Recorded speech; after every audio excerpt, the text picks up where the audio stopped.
Hello everybody and welcome to the GMS Magazine channel. I am Paco Garcia, your host, and today I want to talk to you about the Explorer's Guide to Wildemount. And actually, what does it mean? Welcome to the GMS Academy. Let's game.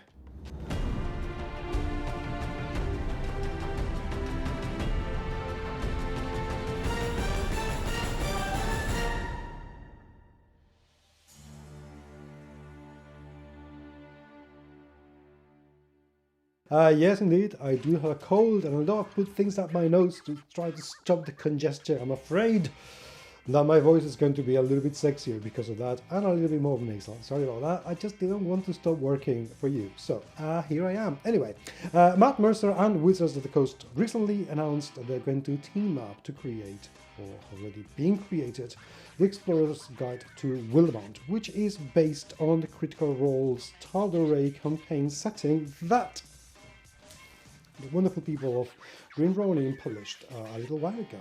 Now, of course, every time that something is announced about D&D, there has to be some sort of controversy.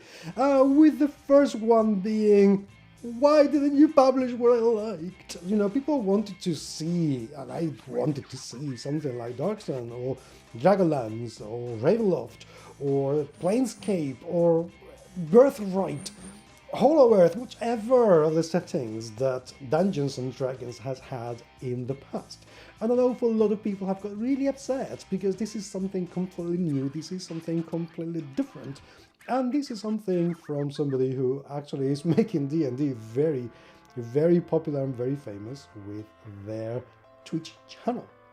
So it's people have got really upset about that, which is something I don't understand. As far as I'm concerned, yeah, I think that's really cool that they're releasing something completely new and completely different. Why not? However, the thing that's actually occupying my mind is more to do with the fact, what does this mean actually for D&D in the future? The reasons I say that is because Wizards of the Coast has been really key an element that official D&D is Forgotten Realms. There's been a little bit of Ravenloft with the Cursed Strahd, probably just to keep up and keep the property.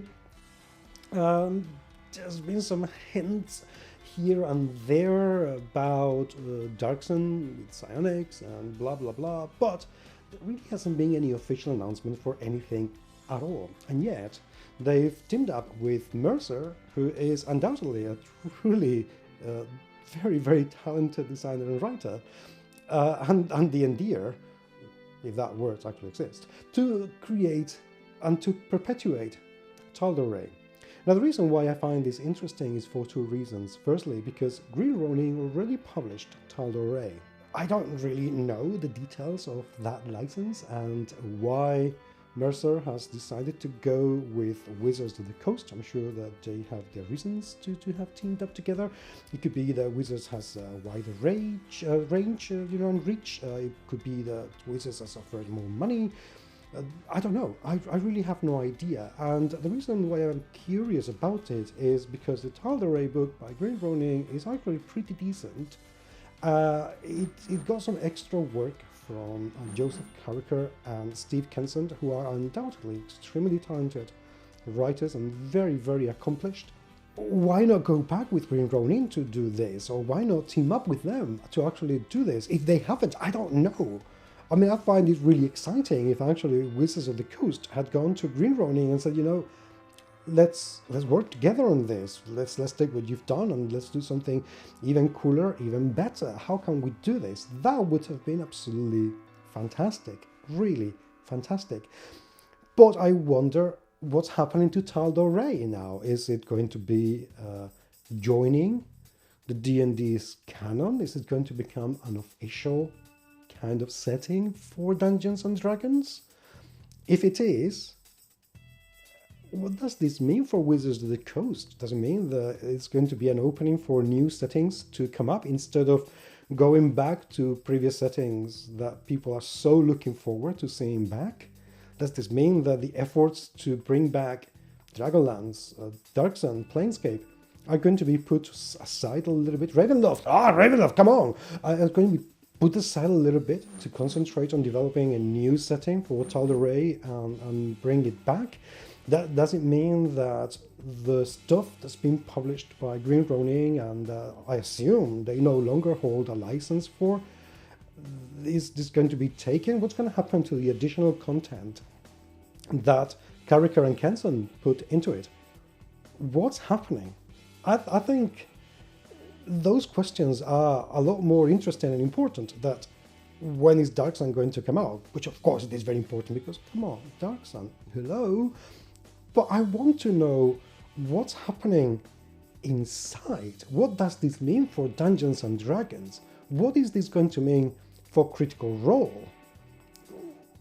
How is this going to, develop in the next couple of years? Is there going to be anything else announced? Is there going to be a more official relationship between Wizards of the Coast and Critical Role?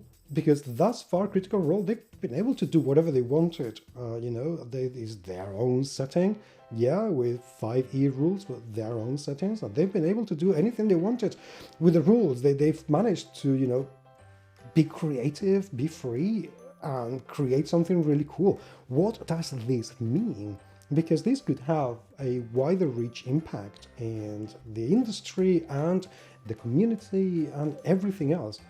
That is what I would like to know, and that is what I'm really much looking forward to finding out how things develop.